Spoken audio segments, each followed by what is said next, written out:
Bâtis-la, investis dans ton imagination, investis sur elle tellement que, parfois, quand Dieu te parle, écris-le.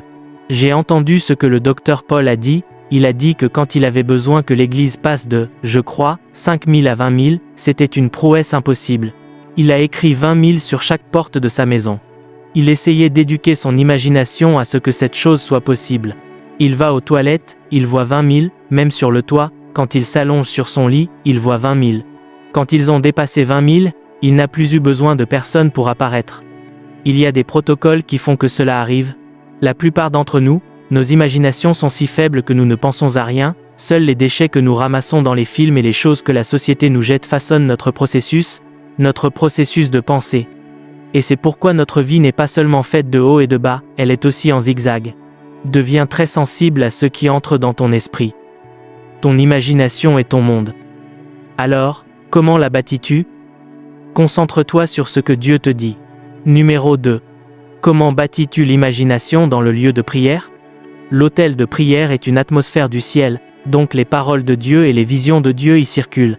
C'est pourquoi la Bible a dit dans le livre de Philippiens chapitre 4 versets 6 et 7, elle a dit « Ne vous inquiétez de rien, mais en toute chose, par la prière et la supplication, avec des actions de grâce, faites connaître vos demandes à Dieu. » Et il a dit « Et la paix de Dieu, qui surpasse toute connaissance, gardera vos cœurs et vos esprits en Jésus-Christ. » Dans le livre de Jérémie chapitre 33 verset 3, il dit « Invoque-moi, et je te répondrai. » Et il ne s'est pas arrêté là, après que j'ai fini de répondre, il dit « Je te montrerai de grandes et puissantes choses que tu ne connais pas. » La raison pour laquelle nous amenons les gens au lieu de prière est pour les aider à visualiser ce que Dieu dit et à visualiser leur avenir, parce que s'ils ne prient pas, l'industrie du cinéma peindra une image pour eux. S'ils ne prient pas, la société peindra une image pour eux. Quand nous prions ici les lundis, les 2 premières heures, nous prions sans point de prière, ce que nous essayons de faire, c'est de t'amener dans cet incubateur où les destinées sont peintes. Et nous avons vu des gens dire des choses étranges, certaines personnes prient et, soudain, Dieu leur révèle l'avenir qu'il a prévu pour elles, et leur vie commence à aller dans cette direction. Comment bâtis-tu ton imagination? Par la prière. Fais de la prière un style de vie. C'est pourquoi je te dis que la prière n'est pas juste. J'ai fait 3 heures, j'ai fait 4 heures. Non. Quand tu pries, assure-toi qu'il y ait un retour d'information, c'est là que la prière commence réellement, parce que c'est un dialogue. Quand les retours d'information commencent à arriver, alors quelque chose a commencé à se produire. Ta destinée peut être peinte pour toi depuis l'autel de prière. Et finalement, quand des paroles prophétiques sont prononcées, elles se lient à ton imagination. Tu peux arriver fatigué et faible, soudain, tu entends que ton élévation est pour maintenant. Saisis cette parole et cours avec elle. Quelqu'un a partagé un témoignage avec moi il y a 2 jours. Que s'est-il passé? Il s'est présenté, et quand la parole du Seigneur est venue, il l'a saisie. Au moment où il est rentré chez lui, 2 jours plus tard, quelqu'un l'a appelé et a dit « Tu es un homme de Dieu, prends cette propriété, utilise-la, elle est à toi. Ne paie pas pour elle. » À Abuja, ici. Il n'a pas porté d'affiche disant « Je suis un prédicateur ». Non. La personne l'a appelé « Tu es un homme de Dieu, prends cette propriété à Abuja. » Lui a donné « Ah, ne t'inquiète pas, nous partagerons le témoignage dimanche », lui a donné un terrain avec un bâtiment et a dit « Va l'utiliser pour l'œuvre de Dieu. » Le gars m'appelait « Monsieur, devrais-je, comment dois-je faire? Je ne suis pas prêt à commencer un ministère. Que dois-je faire? » Pendant ce temps, il y a de nombreux pasteurs dans ce pays qui jeûnent pendant 40 jours. « Seigneur, donne-nous un terrain, le terrain doit venir, le terrain doit venir. » Mais pas d'imagination pour le justifier. Quelqu'un a saisi une parole avant qu'il ne commence à prier. Dieu a répondu. Le livre d'Ésaïe chapitre 65 verset 24, il a dit « Alors qu'ils sont encore en train de parler, je répondrai. Avant qu'ils ne parlent, j'apparaîtrai. » C'est le domaine de cette puissance imaginative. Certaines personnes ne grandiront jamais, même à 40 ans, elles disent qu'elles sont de jeunes hommes, qu'elles sont des enfants, qu'elles sont de petites personnes. Et elles pensent que c'est de l'humilité.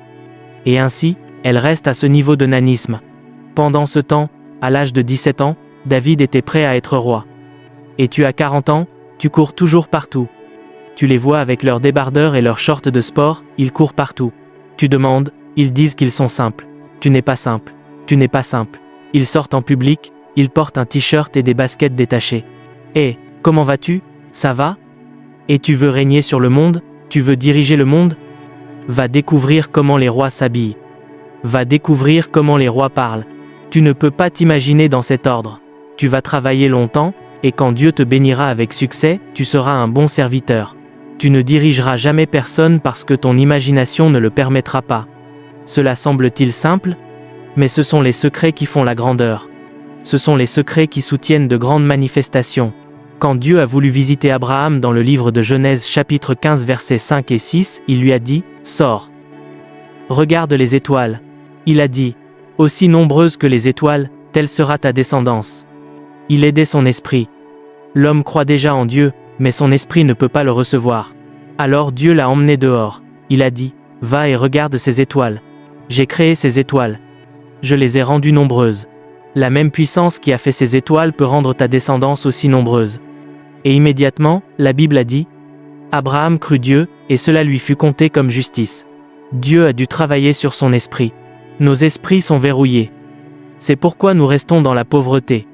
C'est pourquoi nous restons dans la douleur. C'est pourquoi nous restons petits. Si tu veux devenir grand, le premier point de référence n'est pas une montagne, c'est ton esprit. Si ton esprit ne change pas, tu peux aller à la montagne où le prêtre a prié, et beaucoup de gens y vont chaque année, et c'est bien, mais ils ne deviendront jamais rien dans leur génération, parce que leur esprit le leur interdira, même si le pouvoir et le manteau leur sont donnés. L'imagination est trop importante, Dieu l'honore, les démons l'honorent, c'est ainsi que cela fonctionne. Je te donne une dernière écriture. Quand Dieu nous a dit de l'adorer, parce qu'il connaît le pouvoir de l'imagination, il nous a dit non seulement de l'adorer avec notre cœur, il nous a dit de l'adorer aussi avec notre imagination, parce qu'il sait que si ta chambre imaginative est envahie, tu es perdu. Le livre de Luc chapitre 10 verset 27 il a dit, et il répondit, « Tu aimeras le Seigneur, ton Dieu, de tout ton cœur, de toute ton âme, de toute ta force et de tout ton esprit. » Ce mot est « imagination », je te le dis. Vois-tu, tu ne manifesteras jamais, aussi spirituel que tu sois, si ton imagination ne te le permet pas. Si ton imagination est vaincue, tu es déjà vaincu. Jésus peut vivre dans le même quartier que toi, tu n'iras toujours nulle part. C'est puissant, parce que Dieu ne peut fonctionner qu'au degré que ton imagination le permet. Trop de gens sont esclaves à cause de leurs pensées myopes et de leur pouvoir imaginatif. Ils pensent qu'en priant, en jeûnant, en citant des écritures ou en créant des relations, ils iront quelque part. Ils ne peuvent pas. Ils ne peuvent pas. Même s'ils rencontrent le président de leur pays, le président les enverra à leur maire de quartier. Il dira « S'il te plaît, aide cette personne. Je veux l'aider, mais je ne peux pas l'aider à ce niveau. » Le président appellera ton maire de quartier et dira « Aide cette personne. » C'est là que son esprit peut le permettre. C'est pourquoi beaucoup ne manifestent jamais. Numéro 2, les gens blâment les systèmes pour le résultat de leur vie. Je te le dis aujourd'hui, s'il y a quelque chose que tu veux blâmer pour l'échec d'une vie, ne blâme personne. Personne n'a droit à ta manifestation. Ne blâme aucun système. Cette condition dans laquelle tu es et où tu as échoué, il y a beaucoup de gens qui étaient dans cette même condition et qui ont excellé. Si tu veux blâmer quelque chose dans ta vie, blâme ton imagination, parce que le résultat de ta vie est un produit de ton imagination progressive. Le résultat des gens est une manifestation de leur imagination, je te le dis. Pourquoi les gens ne manifestent-ils pas, même après s'être préparés pour la destinée et pour le ministère, s'être préparés pour les affaires, s'être préparés pour le leadership?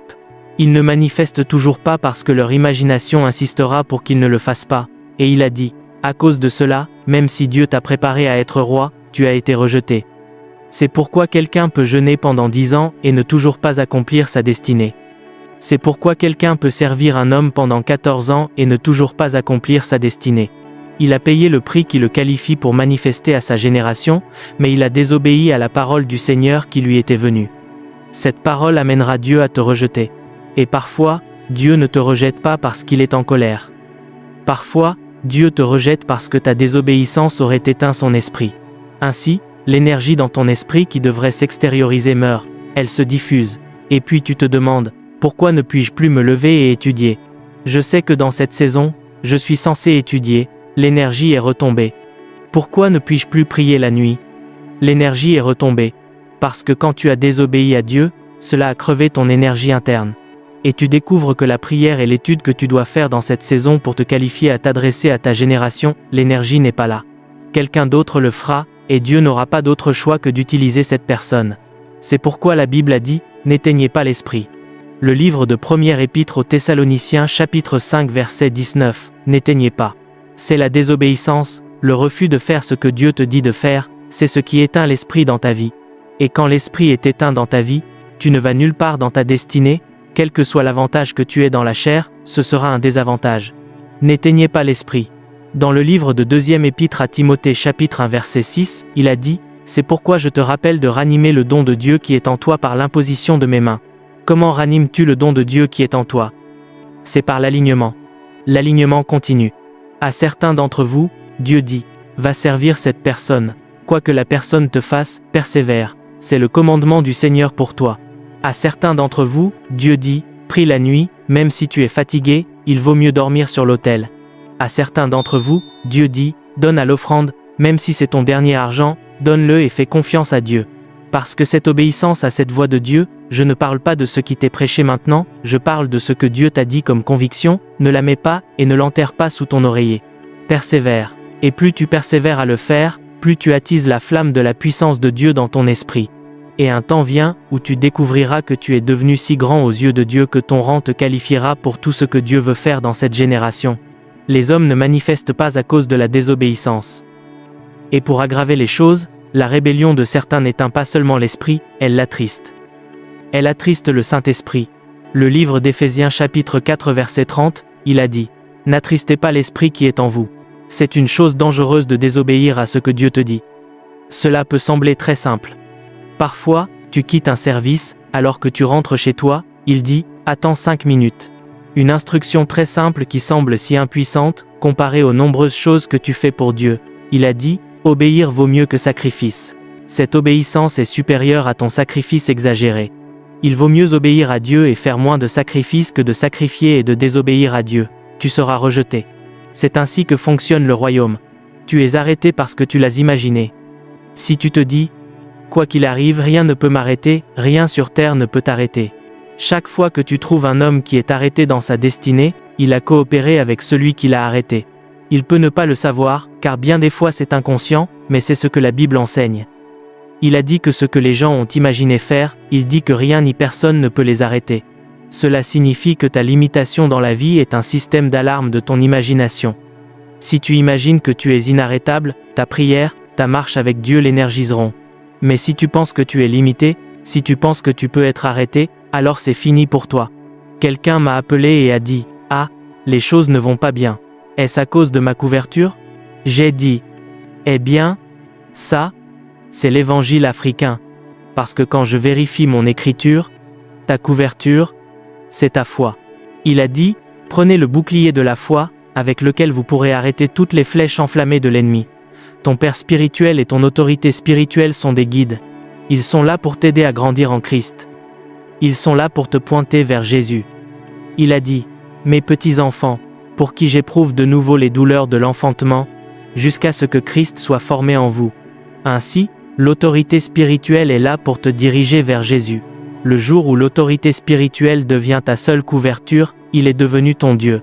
Ta couverture est ta foi en Christ exprimée par la parole de Dieu. Et donc, si tu dis que tu échoues à cause de ta couverture, pourquoi ne pas en essayer une autre? J'ai été sous une couverture avant, où 4 personnes sont mortes dans ma famille. Je serais stupide de dire que c'est à cause de la couverture. C'est l'évangile africain. Les gens ne bâtissent pas leur foi. Ils ne prennent pas de responsabilité. Ils se couchent et dorment et disent qu'ils sont sous une couverture. Et comme les couvertures sont aussi intéressées à les garder comme des bébés, il leur dit « Donnez votre offrande, donnez la dîme, donnez la semence prophétique, vous êtes scellés. » Et puis, quand il y a 2 ou 3 témoignages, nous les amplifions à l'excès. On te donne un témoignage de 10 personnes parmi 10 000. Ce n'est pas une représentation de ce nombre. Afrique, Afrique, réveille-toi. Notre imagination nous limite. Louez Dieu. Combien d'entre vous changent leur imagination à partir d'aujourd'hui? Tu sais, je remercie Dieu pour tout ce qu'il a fait pour moi, mais ce que je vois n'a pas commencé. Ce que je vois n'a pas commencé. N'a pas commencé. Tu ne me surprendras jamais à aller à un aéroport et à me prendre en photo ou à m'asseoir dans l'avion en me prenant en photo. Quelle photo? Je pourrais penser à me prendre en photo quand j'achèterai un jet privé. Je pourrais penser à me prendre en photo quand j'achèterai un jet privé, parce que je paie et que je suis assis dans l'avion de quelqu'un d'autre, et puis je crie et je me prends en photo. Parfois, tu t'assois à l'aéroport, il retarde ton vol pendant 4 heures. Après 4 heures, le rendez-vous est déjà manqué, tout est gâché. Et merci à Dieu que je puisse voler, mais je vais quelque part. Merci à Dieu que je puisse manger, mais je vais quelque part, parce que je vois le jour où je nourrirai des milliers de personnes. Alors, merci à Dieu que je puisse manger, mais je vais quelque part. Merci à Dieu que je puisse prêcher à des gens dans un auditorium où je peux payer pour la facilité et acheter ceci, acheter cela, mais je vais quelque part. Un jour viendra où les nations se rassembleront au pied du Christ, et je viendrai les enseigner. Mon imagination est allée jusque-là. C'est comme ça qu'il faut penser. Merci à Dieu pour l'entreprise que tu as, mais il y a plus, il y a plus, il y a plus. Le jour où la parole du Seigneur deviendra l'argument le plus suprême dans ton esprit, elle bravera toutes les situations que tu traverses. J'ai lu l'histoire de la femme de John Austin, le père de Joel Austin. La femme avait un problème de santé, et on lui a dit qu'il lui restait 8 jours à vivre. À ce moment-là, elle a réalisé qu'elle n'avait jamais obtenu une parole du Seigneur.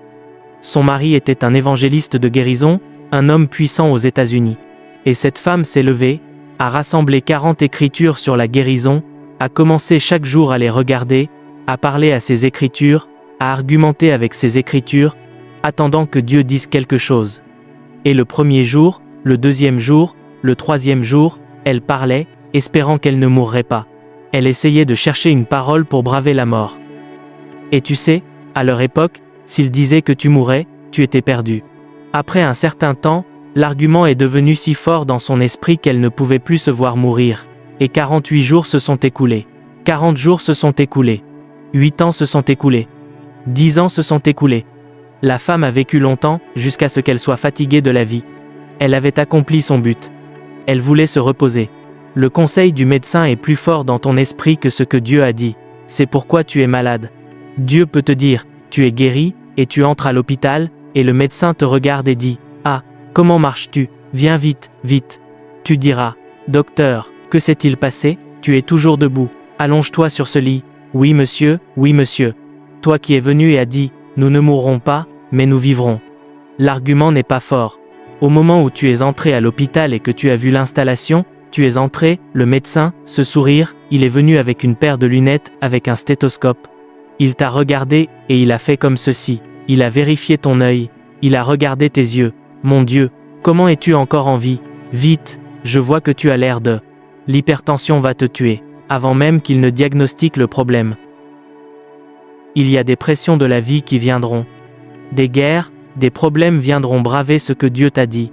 Et pour que tu ne sois pas soumis à ces choses, chaque jour, tu t'assiéras au pied du Maître, afin que les paroles qu'il a prononcées dans ton esprit soient énergisées.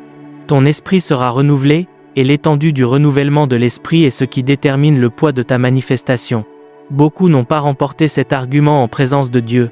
Quand Dieu a parlé à Jacob, il a lutté avec lui toute la nuit jusqu'à ce qu'il soit convaincu qu'il ne pouvait pas échouer dans la vie. Beaucoup se contentent d'entendre Dieu et de s'enfuir.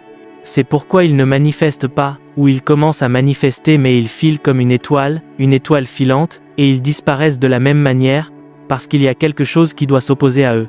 Pour que tu n'aies pas de collision et que tu ne tombes pas, tu ferais mieux de rester en présence de Dieu afin que tout ce qu'il t'a dit, il te donne un engagement le long de ces moments. Le livre de Genèse chapitre 11 versets 5 à 7, il est dit, « Et l'Éternel descendit. » Les gens prévoyaient de bâtir une tour jusqu'au ciel.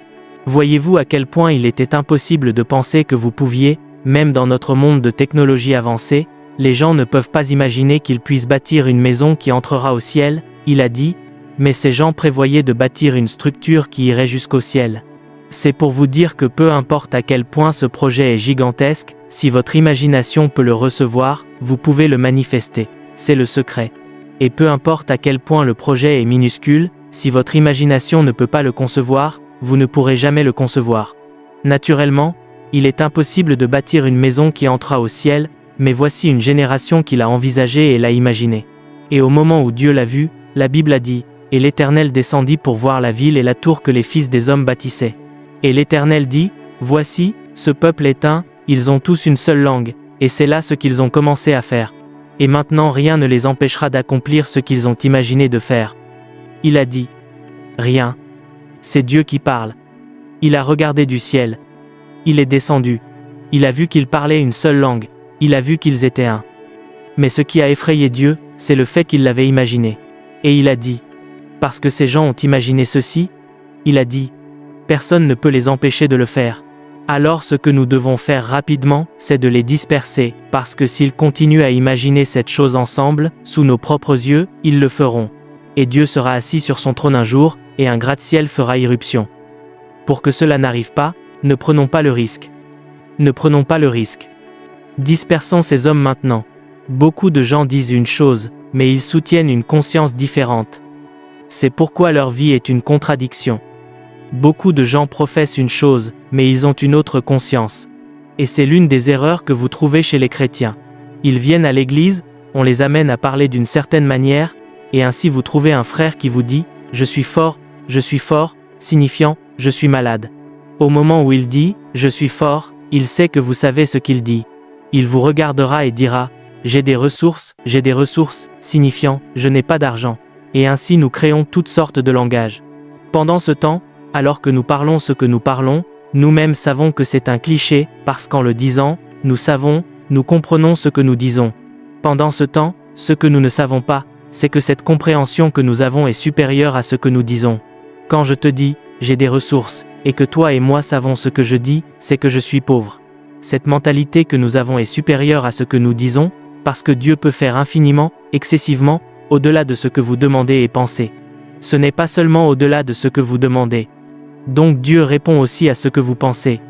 Et donc, si votre pensée est contraire à vos paroles, votre vie est dans une contradiction. Vous ne le savez pas tout de suite, après un certain temps, vous découvrirez que vous avez fini par contredire votre vie.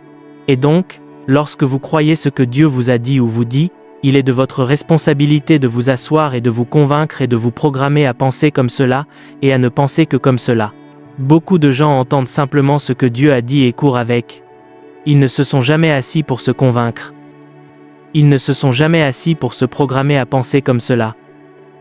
Et ainsi, pendant qu'ils disent ce qu'ils disent, quelqu'un leur dit juste quelque chose qui est contraire à ce que Dieu a dit, et cela diffuse leur enthousiasme en une seconde. Le gars se lève et dit « Je vais changer ce monde », et quelqu'un te regarde et dit « Toi », au moment où il rit, il s'écroule, et ainsi, il fluctue. La raison pour laquelle cela peut arriver, c'est parce que vous avez accepté la parole, mais vous ne vous êtes pas assis pour faire de cette parole votre réalité. Il est de votre responsabilité de vous asseoir, parce que lorsque vous commencez à bâtir l'imagination, vous découvrirez qu'il y a deux dimensions à l'imagination. Le premier aspect de l'imagination est ce que nous appelons le raisonnement. Dans le mot grec, vous verrez que ce mot est utilisé de manière interchangeable pour l'esprit. Le premier mot utilisé pour l'imagination est le mot logismos, et logismos signifie argument et raisonnement. Dans le livre de 2e épître aux Corinthiens chapitre 10 versets 3 à 5, quand il a dit « Car si nous marchons dans la chair, nous ne combattons pas selon la chair. Car les armes de notre guerre ne sont pas charnelles, elles sont puissantes en Dieu pour le renversement des forteresses, pour renverser les imaginations », le mot utilisé ici est le mot logismo. Ce sont des raisons fortes. Ce sont des opinions fortes. Ce sont des arguments forts. Alors, quand Dieu vous dit, par exemple, « Je t'enverrai à une nation, et tu délivreras cette nation », ne crie pas simplement, même si tu le crois. Assieds-toi d'abord et commence à parler au Seigneur. C'est pourquoi ce qui se passe dans ce pays maintenant, certaines personnes qui sont habituées à la structure, elles ne savent pas ce qui se passe. Elles ne connaissent pas la synergie dans l'imagination qui se construit déjà dans ce pays. Tous les cabales se disperseront. Vois, cela arrivera comme une blague. Ils ne le croiront pas. Ils diront, c'est les médias, c'est les médias. Après un certain temps, dans leur propre circonscription, quand ils sortiront pour parler, on leur jettera des pierres. Ils se demanderont, qu'est-ce qui se passe ici ? Un élan s'est construit, et quand il se construit, rien ne peut l'arrêter. Tu seras choqué et tu diras, comment ces choses se feront-elles ? Au moment où tu l'imagines, la puissance du Très-Haut viendra dessus. Si le Dieu du ciel a peur que les hommes aient imaginé des choses et qu'il a dit, dispersons-les rapidement, cela ne vous donne-t-il pas une idée à quel point la puissance de l'imagination est dérangeante ? Cela ne vous suggère-t-il pas que Dieu n'est pas la raison pour laquelle vous êtes là où vous êtes ? Votre imagination est la raison pour laquelle vous êtes là où vous êtes. Si votre imagination peut changer, vous pouvez changer. Parfois, pendant que je grandissais, je voyageais parfois à une conférence. Je n'y vais pas pour l'impartition. Je peux recevoir n'importe quelle impartition d'un message. Je sais comment faire cela. Mais je veux venir à la conférence et puis je verrai comment ces 40 000 personnes voyageront et se rassembleront autour d'un seul homme. Et cet homme sort et parle sans cérémonie, et quand il a fini de parler, il dit « Que Dieu vous bénisse », et ils seront excités et rentreront chez eux. Je me demandais, comment ces choses sont-elles possibles? Comment est-il possible que des gens partent, parfois, quand nous venons pour ces conférences, nous empruntons de l'argent pour y assister. Nous traversons toutes sortes d'épreuves juste pour assister à cette conférence. 4 jours. Les endroits où nous dormons, parfois. La dernière réunion de la Fraternité des hommes d'affaires du plein évangile à laquelle j'ai assisté en 2017, j'ai dormi par terre dans le camp. Et j'étais tellement excité de dormir par terre et de voir la foule. Je l'ai fait délibérément parce que je voulais que mon esprit puisse l'accueillir, parce que si ton esprit ne peut pas l'accueillir, tu peux être un évangéliste pendant 40 ans, mais le maximum de personnes qui viendront à ta croisade sera de 500. Et tu devras tuer une vache en action de grâce, disant que Dieu a été puissant. 500 personnes se sont rassemblées. Remercions Dieu pour 500, mais quelqu'un d'autre rassemble 4 millions. Et cela signifie que 4 millions sont possibles, mais si tu ne le vois pas, tu ne le croiras peu, être jamais. C'est pourquoi tu as besoin d'éduquer ton imagination. Les gens du nouvel âge ont maîtrisé cela parce qu'ils savent quelque chose, que lorsque vous commencez à créer une image mentale, c'est une énergie dans l'esprit. Les esprits chercheront cette personne. Quand un homme commence à créer, écoutez, même dans les études électromagnétiques, les études sur les radiations, ils peuvent le prouver que les dispositions émotionnelles et les schémas de pensée des hommes créent des rayons d'énergie invisibles. Et donc, quand un homme commence à créer le monde qu'il veut voir et commence à le visualiser, quelque chose se passe. C'est une énergie dans l'esprit. Et si cette énergie est cohérente avec la parole que Dieu t'a dite, alors la puissance de Dieu se posera dessus et l'animera. Si cette énergie vient d'un film qu'il a regardé, l'esprit qui a inspiré ce film se posera dessus et l'animera. C'est pourquoi beaucoup de gens qui sont dans l'immoralité, vérifiez, ils regardent de la pornographie. Ils la regardent jusqu'à ce que cela devienne leur vision. Ils la visualisent. Et un moment vient où les démons commencent à se poser dessus, parce que lorsque ce film pornographique a été tourné, les démons qui l'ont inspiré ne l'ont pas inspiré juste pour le divertissement. Il l'a inspiré pour asservir les gens dans l'immoralité. Et maintenant que cette personne a regardé jusqu'à ce que même lorsque le film s'arrête, il joue toujours dans son esprit, le démon se manifeste maintenant. Et vous découvrirez qu'un homme qui n'a pas assez d'argent pour louer une maison peut coucher avec des femmes chaque semaine. Et vous demanderez, comment es-tu capable d'y arriver? Il y a une sagesse dans les ténèbres. Il y a une compétence et il y a une énergie qui est venue sur lui. Il peut parler à une dame pour la coucher, même lui ne saura pas quand ce niveau de pouvoir et de parole est venu. Quand vous entendez certains de ces hommes parler aux femmes, on dirait qu'ils ont frotté du miel sur leur langue. La sagesse est si grande. Une dame qui semble si sophistiquée. Vous trouvez un homme avec un jean déchiré. Dès la salutation qu'il donne à la dame, il la déstabilise. Et le gars est si sûr que ces dames tomberont. Il dit « Je suis l'homme des dames. Elles ne peuvent pas me résister. » Et quand il se présente, parfois il touche sa barbe. Et pendant qu'il fait comme ceci, les dames, quelque chose se passe chez la dame. Le gars est un partenaire d'un démon. Il a regardé cela. La chose est dans son esprit. Et donc il sait que quand il touche sa barbe, quelque chose se passe chez la dame. Et, vraiment, quand il se présente et commence à toucher sa barbe, la dame commence à rougir.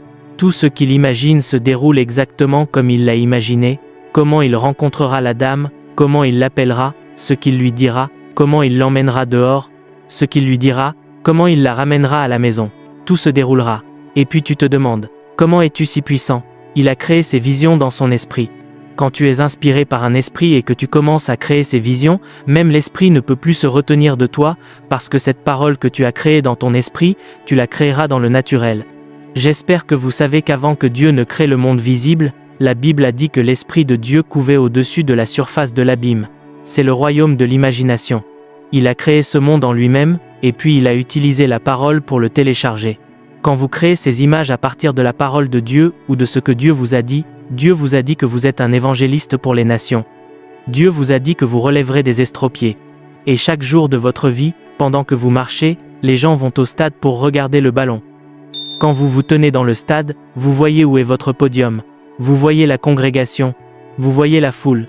Vous voyez comment les estropiés se lèvent. Attendez un moment. Après un certain temps, l'énergie de Dieu revêtira cette imagination, comment vous deviendrez connu, comment la foule viendra, comment les estropiés marcheront, même vous ne le saurez plus, parce que Dieu prendra le relais. C'est la puissance de l'imagination, à la fois dans la lumière et dans les ténèbres, elle fonctionne. Pourquoi pensez-vous que tant d'argent est dépensé en publicité? Ils vendent un rasoir. Vous voyez une femme nue dessus. Ils essaient de créer un monde dans votre esprit. parce qu'ils savent que si ce monde est créé, les démons peuvent prendre le relais. Vous voulez acheter une carte de recharge. Si c'était possible, ils auraient dessiné une femme nue dessus. Même les bloc-notes. Bloc-notes. Je ne suis pas connecté à Internet. Je clique sur mon bloc-notes pour écrire. Après un certain temps, une publicité apparaît. Certaines des publicités sont choquantes. Quand je suis allé sur le Wi-Fi, des publicités. Vous écrivez sur votre note. De nos jours, il est même risqué d'ouvrir votre bloc-notes pour écrire en public. Si quelqu'un vient dessus, il pourrait supposer que c'est ce que vous regardiez. Ces choses surgissent de partout. Et vous vous demandez. Ils vous agressent pour que vous pensiez comme cela.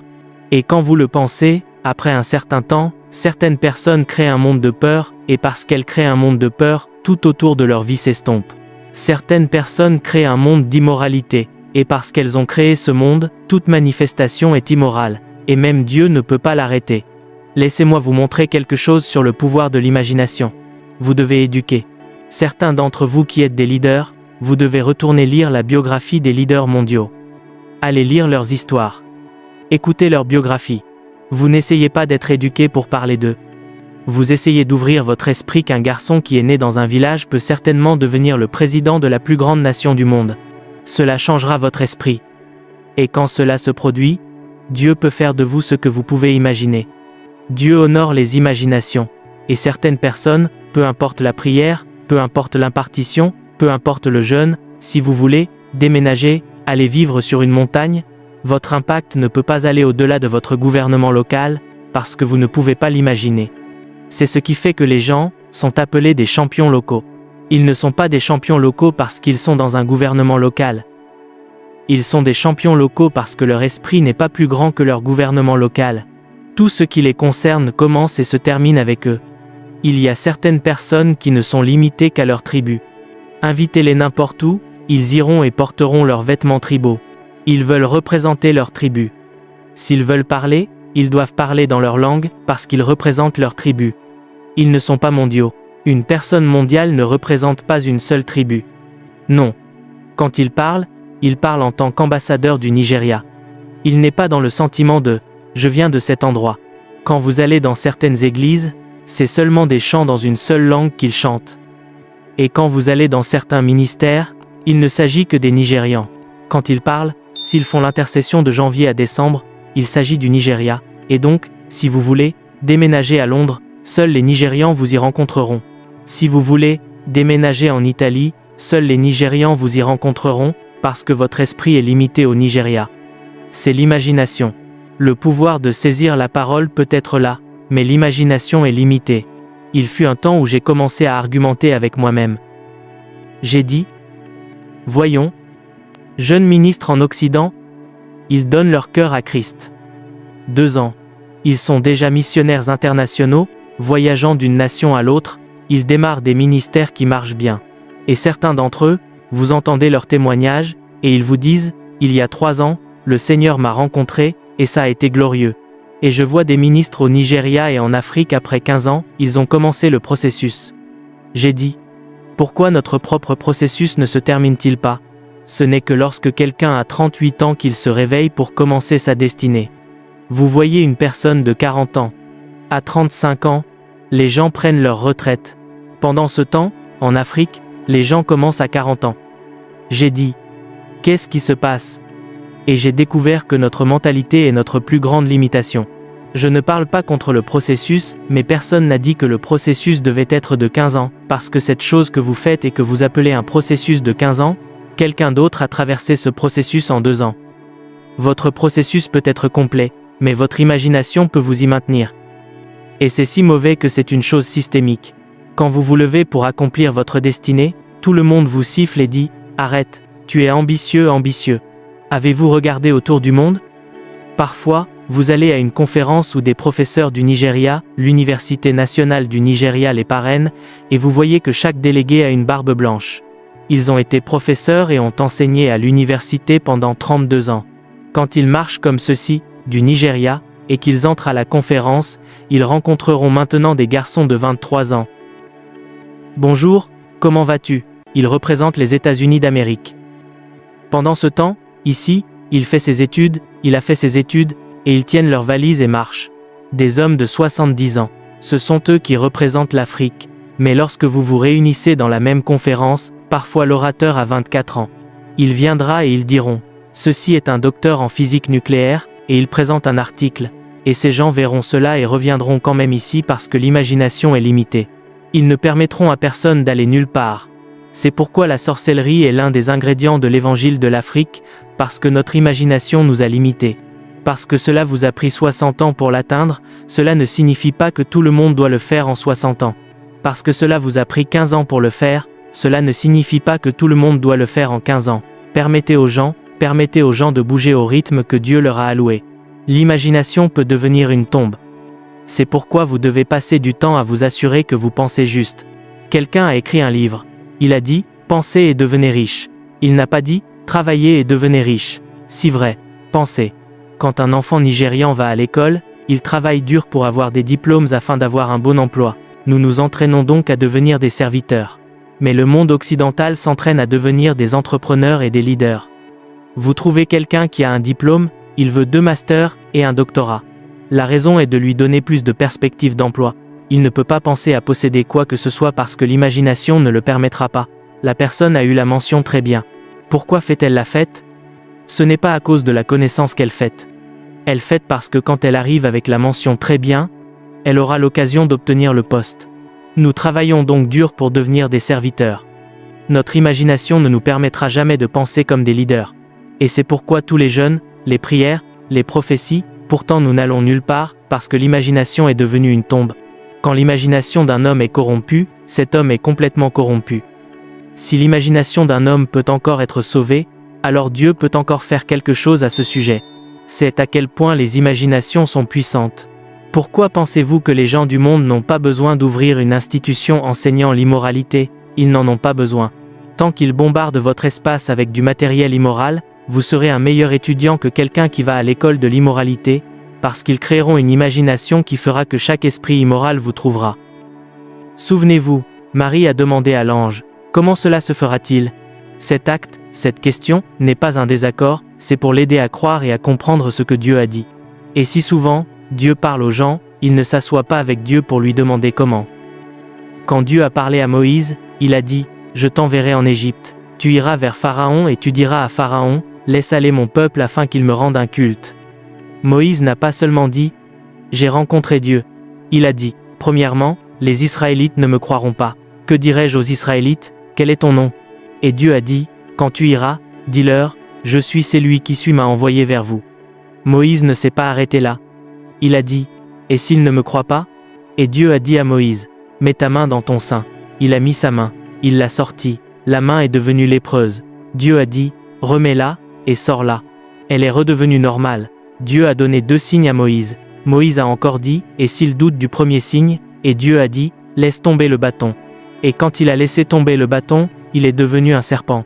Dieu lui a maintenant dit, « Ramasse-le par la queue, parce que si tu n'y fais pas attention, si tu le portes par la tête, le bâton qui devrait détruire l'Égypte te détruira toi d'abord. » Et Dieu lui a dit de le ramasser. Voyez-vous pourquoi l'appel des gens les détruit? Le gars se lève et dit, « Dieu a dit que je suis un prophète. » Et parce qu'il est un prophète, la première personne avec laquelle il se dispute est le président de son pays. Et puis il l'arrête, le met en prison, il attend que les anges viennent, et aucun ange ne se présente, parce qu'il a porté le bâton par la tête. Tu es un prophète, mais tu as porté ton bâton par la tête. Si tu avais raisonné avec Dieu, il t'aurait dit, dans les 5 premières années de ta vie, prie, tu commenceras comme intercesseur, et puis après 5 ans, tu deviendras enseignant. Après un enseignant, tu deviendras un évangéliste. Après que tu sois devenu un évangéliste, tu bâtiras maintenant de l'influence. Alors tu deviendras un prophète. Peut-être que ce sera à la 20e année de ton appel que tu pourras t'adresser au gouvernement. Mais le gars s'est réveillé dans les 2 premières années de son appel, parce qu'il a regardé quelqu'un et a dit « Ton débardeur est vert » et la personne dit « Ah, mon débardeur est vert. Comment savais-tu » La prochaine fois, il se lève et dit « Le gouvernement de cet État est rebelle. Le gouvernement. » Au moment où il finit. Pourquoi est-il là en train de prophétiser? Les services de la sécurité d'État viendront, et puis il se demande, pourquoi les autres ministres le disent-ils et rien ne se passe? Dieu leur a dit de le porter par la queue. Tu le portes par la tête. Je te dis pourquoi les gens ne manifestent pas. Si vous saviez combien de jeunes gens sont fauchés, Dieu t'a dit qu'avec toi, il commencera la plus grande entreprise.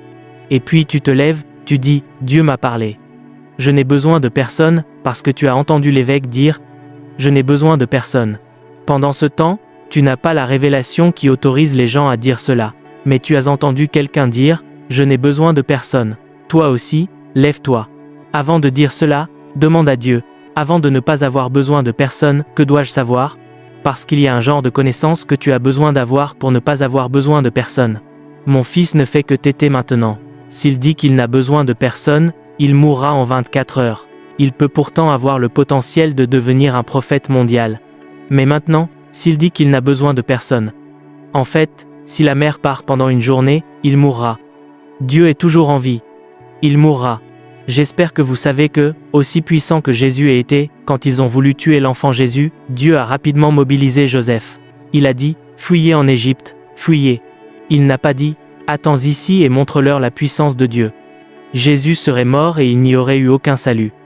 Il a dit, prends l'enfant. Le mot est, enfant. Cette nuit, pars pour l'Égypte. Si tu attends demain matin, Jésus sera tué. Mais quand Jésus a grandi, il a dit, personne ne m'ôte la vie.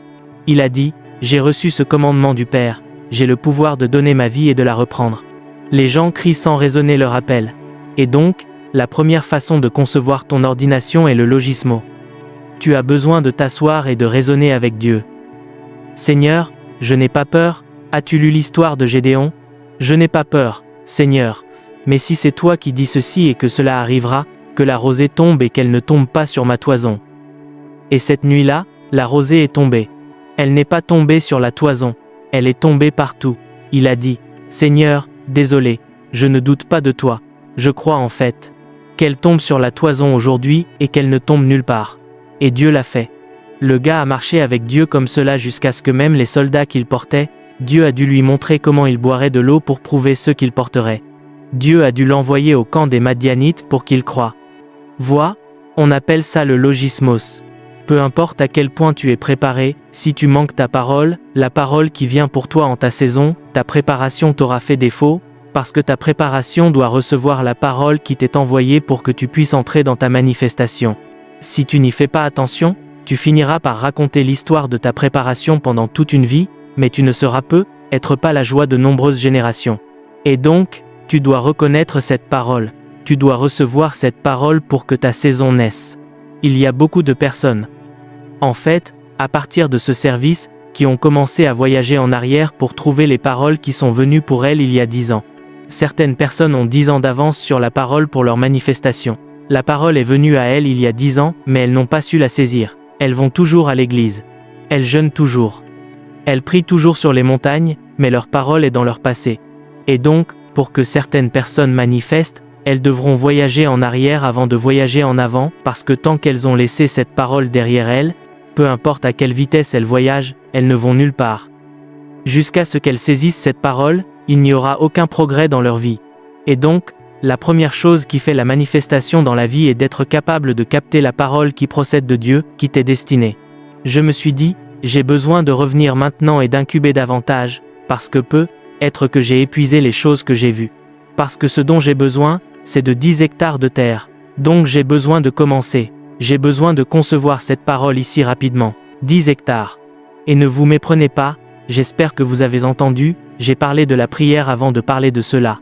Avant que vous ne disiez maintenant, nous disons que certaines personnes prient, rien ne se passe. Ce n'est pas ce que je dis. Vous la saisissez aussi dans le lieu de prière, mais au-delà de cela, la prière est une des nombreuses façons de la capter. Donc, numéro 1, concentre-toi sur ce que Dieu t'a déjà dit. Numéro 2, incube dans le lieu de prière. Et puis, numéro 3, sois sensible aux déclarations prophétiques. Les paroles prophétiques peuvent te faire passer de la fosse au trône, c'est puissant et rapide.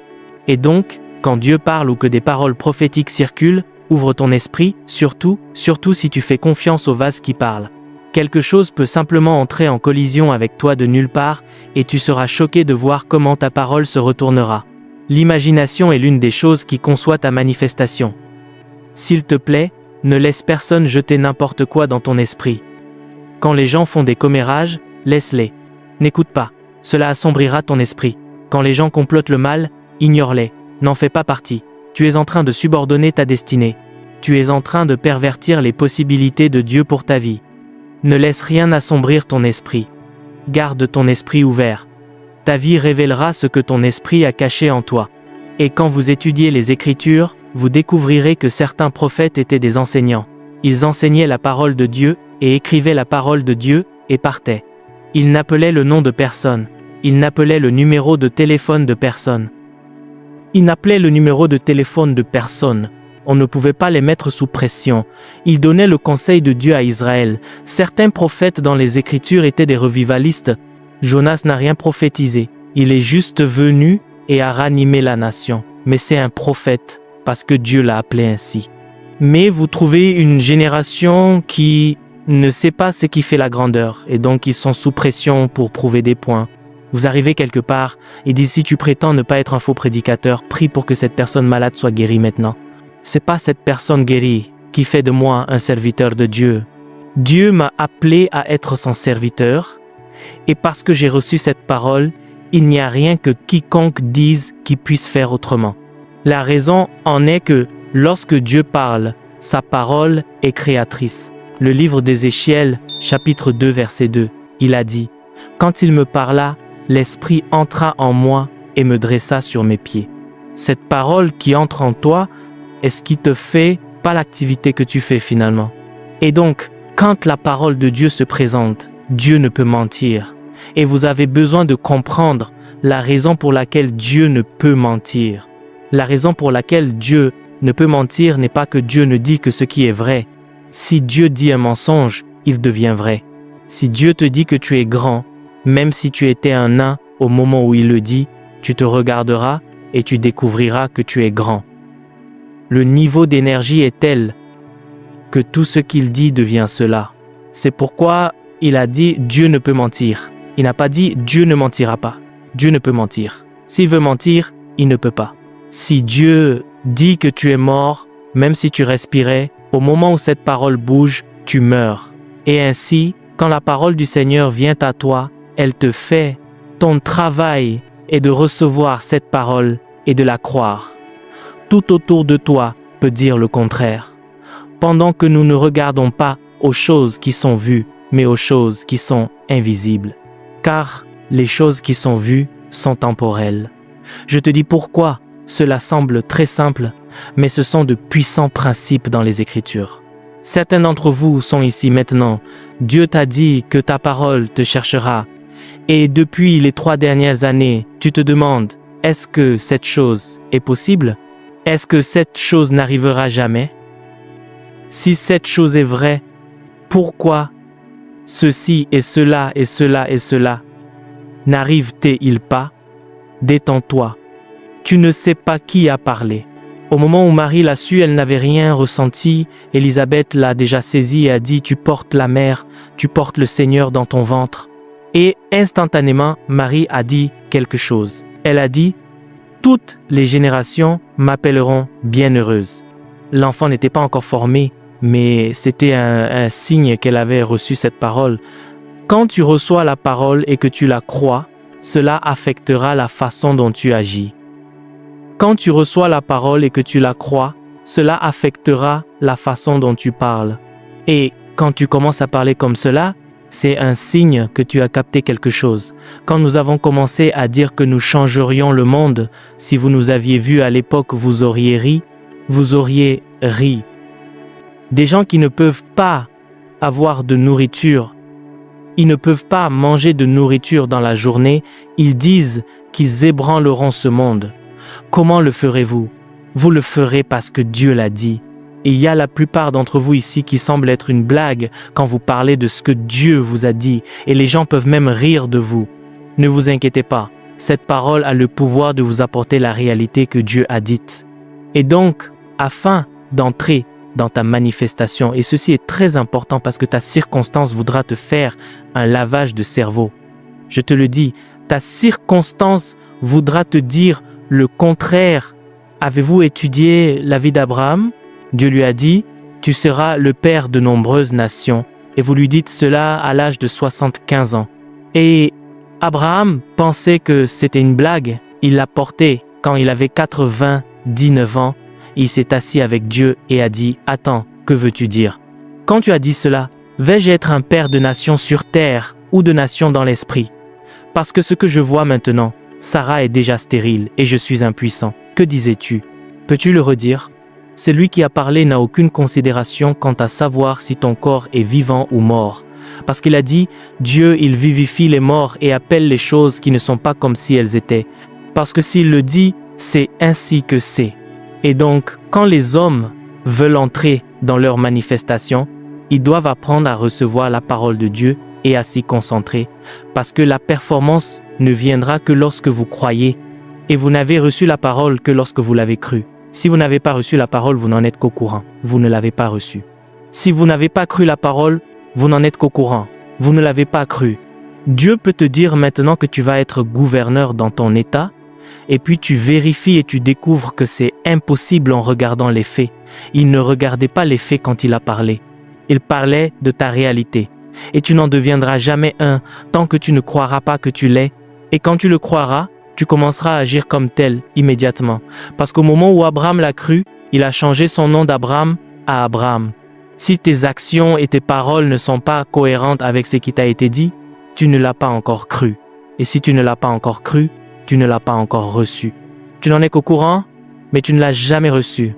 Le jour où tu reçois ce que Dieu a dit est le jour où tu le crois, le jour où tu l'acceptes et le jour où tu commences à t'appeler ce que Dieu t'appelle jusqu'à ce que cela devienne ta réalité. Concentrez-vous dessus.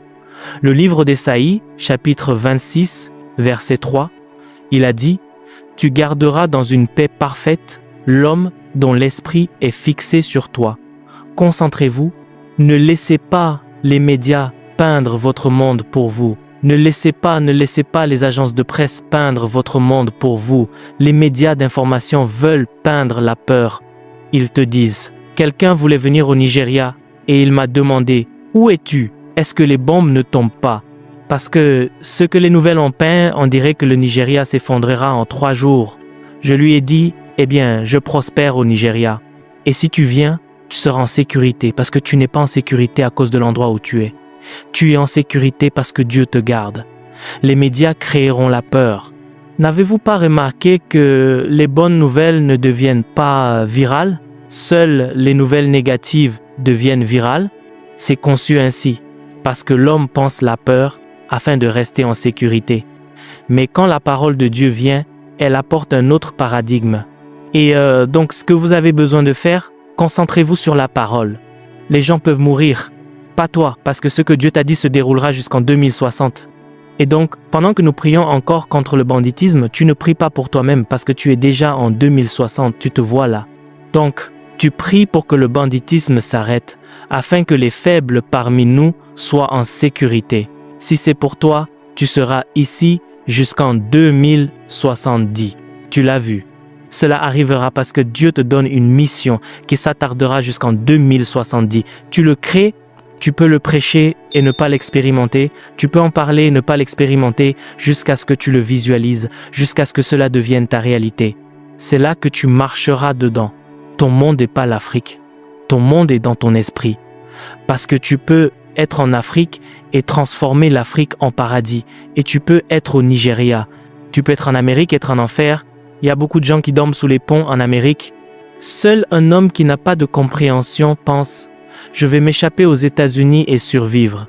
Certains courent au Canada et on les met là où la température est de moins 15 degrés Celsius. Il fait plus froid que leur réfrigérateur. Au moment où ils ont atterri, après une semaine, ils ont commencé à chercher un moyen de revenir parce qu'ils ont soudain découvert qu'ils vivaient dans un congélateur. Pendant 2 semaines, tu ne peux pas sortir. Partout, c'est couvert de neige. Ta maison, c'est un bloc de glace. Tu construis maintenant un chauffage dans ta chambre et même le chauffage ne peut pas survivre. Quand il fait très chaud, c'est 2 degrés Celsius. Il commence maintenant à pleurer. Un de mes amis a couru en Russie. C'était il y a environ 10 ans. Pendant 6 mois, il n'a bu que du coca et du pain. La prochaine chose, il cherchait comment revenir. L'Amérique peut être l'enfer pour quelqu'un. Et le Nigeria peut être le paradis pour quelqu'un parce que ton monde n'est pas un emplacement physique. Il est dans ton esprit. Ce que tu crées à partir de ton esprit est ce qui se manifestera. Oh, ne savez-vous pas que ce monde est chronométré? Ne savez-vous pas que les manifestations des gens sont chronométrées? Vous n'avez pas l'éternité pour accomplir votre destinée. Vous avez du temps pour accomplir votre destinée. C'est pourquoi vous devez être prompt à obéir à Dieu, parce que si c'était l'éternité, vous auriez pris votre temps. Puisque c'est une réalité basée sur le temps, votre retard peut vous coûter votre place. Écoutez, personne ne peut t'imposer les mains de ton vivant, mais tu réussiras quand même et tu seras très grand. Personne n'a imposé les mains à Abraham. Abraham savait comment recevoir la parole de Dieu. Il savait comment garder la conscience. Et il savait comment obéir. Quand Dieu a dit à Abraham, « Sacrifie Isaac, ton fils, ton unique que tu aimes », Abraham n'a pas dit à Sarah, parce qu'il ne voulait pas de négociation autour de cela. Discutons. Quelle année devrions-nous le faire? Tôt le matin, il a attrapé le garçon et s'est enfui et est allé le tuer. C'est dans cette obéissance que Dieu a dit, « Maintenant je sais. » Que veux-tu dire, monsieur? Comment peux-tu dire, « Maintenant je sais »? N'es-tu pas le Dieu qui observe? Ton obéissance est ce qui dit à Dieu que tu es prêt pour la manifestation. Il a dit, « Maintenant je sais que tu ». Il a dit, « En bénédiction je te bénirai ». Il a attendu de voir. La plupart d'entre nous ont retardé notre manifestation par notre désobéissance constante. Et puis nous pensons que quelqu'un nous imposant les mains, nous l'excusons. Ils verseront un baril d'huile sur toi, hein? Tu ramasseras un costume. Oh, tu ramasseras un costume. Ils te donneront un grand costume. Tu ne le tailleras même pas. Tu le porteras comme cela et diras, c'est prophétique. Tu porteras un costume drôle pendant 30 ans. Après 30 ans, tu découvriras que ce n'est pas en portant un costume que les hommes deviennent grands dans ce royaume.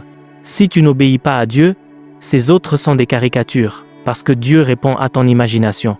Je rends grâce à Dieu. Je prie pour les gens, ils sont terrassés. Je vois les oreilles sourdes s'ouvrir. Je vois les yeux aveugles s'ouvrir. Je vois les tumeurs partir. Mais il y a plus. J'attends ce jour où, alors que j'entre dans la croisade, il y a 15 sorcières et quand j'ai fini de parler, il n'y a pas de cri. Je chante juste un hymne et je marche vers elles. Je dis, va-t'en. Je marche vers l'autre. Je dis, Jésus t'aime, lève-toi. Je ne suis pas ici, lève-toi. Non, non. Je suis un gouverneur dans le royaume de la maladie. Je marche juste comme Pierre. Au nom de Jésus. Au nom de Jésus. Et ils seront debout et Jésus sera glorifié. C'est ce que je vois. C'est ce que je vois. Je remercie Dieu pour ce qu'il fait, mais je vois plus. Je vois plus. Paul a dit, pendant que nous ne regardons pas aux choses qui sont vues, mais aux choses qui sont invisibles. Et bien plus que ce que je vois, j'imagine toujours ce jour où j'apparaîtrai au ciel et les anges se lèveront et diront « Bienvenue, général ». J'imagine ce jour où Jésus me regardera et me donnera la couronne de vie et dira « Tu as bien fait, tu as bien fait. Je t'ai fait confiance pour gagner l'Afrique et tu as mis le feu à l'Afrique. Je t'ai fait confiance pour mettre le feu au monde et tu as mis le feu au monde. » Et c'est pourquoi je ne peux pas célébrer le fait que je suis allé au Kenya et que les gens se sont rassemblés. Non, c'est pas la mission. Ce sont des récolteurs. Je suis allé au Pakistan, les gens se sont rassemblés. Ce sont des récolteurs. Le jour viendra où, comme Billy Graham, je parlerai ici. 20 stades sont pleins. Je ne suis pas dans ce pays, mais un stade est plein. C'est le voyage. Un jour viendra où les nations seront en feu et les présidents des nations diront « Prononce une parole sur notre pays ». C'est là que nous allons, quand tu seras assis dans ta chambre, et que tu écriras, ils diront « Les chroniques de Michael » et tu parleras au Zimbabwe, tu parleras au Canada, tu parleras à l'Afrique du Sud.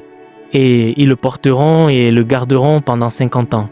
Comme Paul a parlé du réveil du Nigeria et tout le monde prophétisant le réveil il a dit Babalola. Il a dit Babalola, cela signifie qu'il a réécrit la destinée du Nigeria. Le Nigeria voyagera dans la direction des paroles de cet homme. Ce n'est pas un prédicateur, c'est une icône dans l'éternité. C'est un patriarche. Ces genres d'hommes ne meurent pas. Leurs paroles deviennent des eaux vives. Elles circulent à travers une génération. Les choses qu'ils profèrent sans cérémonie peut être que Ce n'était même pas dans une grande conférence, mais il a dit, le Nord islamique tombera devant la croix. Et il a dit, concernant Oyo, il a dit, le jour viendra où le réveil commencera là, et il ira contre les fils des femmes qui ne sont pas nés dans la foi. Et il a dit, en ce jour-là, la délivrance du Nigeria viendra.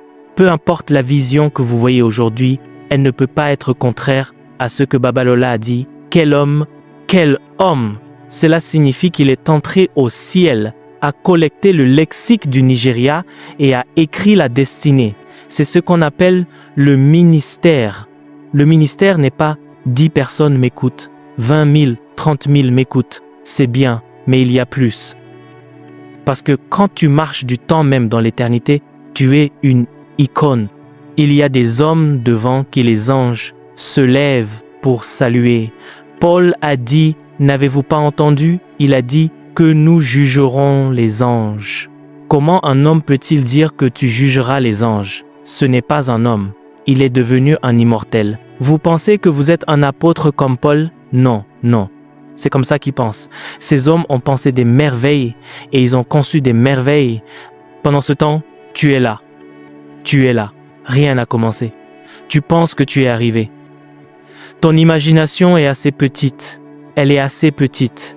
Tu n'as pas à le regarder maintenant, frère. C'est pourquoi ton imagination est ton monde. Crée-le. Parfois, assieds-toi. Rassemble des écritures. Utilise-les pour construire quelque chose dans ton esprit. Pense à ces écritures jusqu'à ce que cela devienne ton modèle de pensée. Et quand tu as fini de le penser, prie en langue pendant un moment. Énergise ces pensées. Quand tu as fini d'énergiser ces pensées, réveille-toi, habille-toi, mets ta cravate, redresse tes épaules, sors comme plus qu'un conquérant. Quand le diable vient, ne te dérange même pas à te distraire avec lui. Non. Tu traverses une condition qui semble que les choses ne fonctionnent pas.